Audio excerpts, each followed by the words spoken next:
This is Paige. Today's Tuesday and Paige is waking up at 6 a.m. because she has work today. This is Daniel. Daniel is still sleeping because he is not working today. Daniel doesn't work on any day. Daniel likes it to remain dark and quiet when he is sleeping and not working. Paige works because she needs to. Daniel also needs to work, but he doesn't. Paige tiptoes out of the bedroom in the darkness because life is much easier when Daniel sleeps.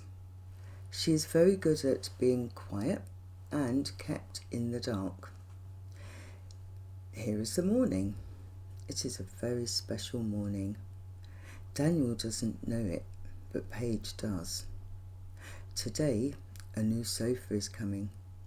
Paige is very excited, which she contains, and she prepares for work in silence. She dresses in her spare room because Daniel is still sleeping. Here is the doorbell. It is 7:30 a.m. and it rings. Paige is delighted because the delivery men have arrived with her new sofa. It's so beautiful. Even the heavy plastic wrapping does not conceal the elegant chinois beneath. The doorbell was loud, so Daniel was woken. He is not happy because he does not like waking up. Daniel wraps himself in his toweling robe, but he is not able to contain his mood.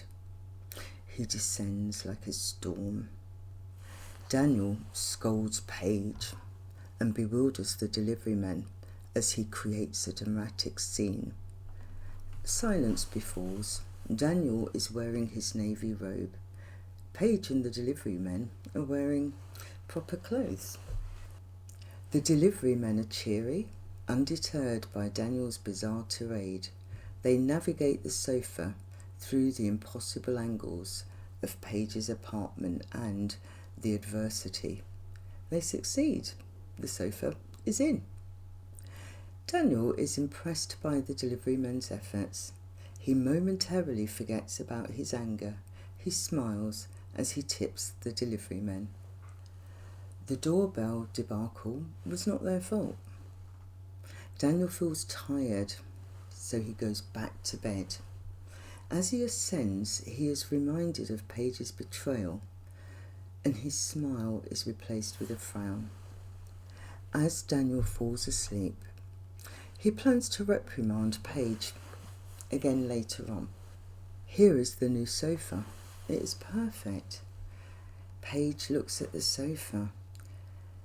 It is wonderful, but she feels sad. She goes back to her spare room, this time to commence her work from home. Paige thinks about the sofa while she's in the other room. It has arrived, but the joy it was to bring feels distant.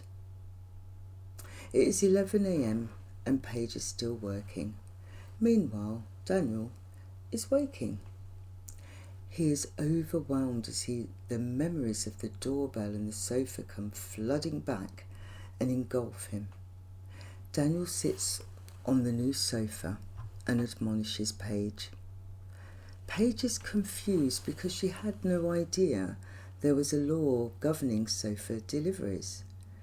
She tries to explain this to Daniel, but his mood remains a cloud over the day. Paige is sitting on her new sofa. The plush and comfy cushions can do nothing to alleviate the tension that Paige is now feeling. She thinks about the excitement of the morning, the cheeriness of the delivery men, and remembers Daniel's angry face. Why did this morning's optimism fade away by the evening? And why does this happen every day? It's a lot for Paige to think about.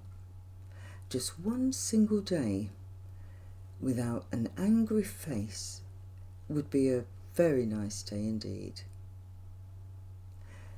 The end of A Tale from the Toy Box.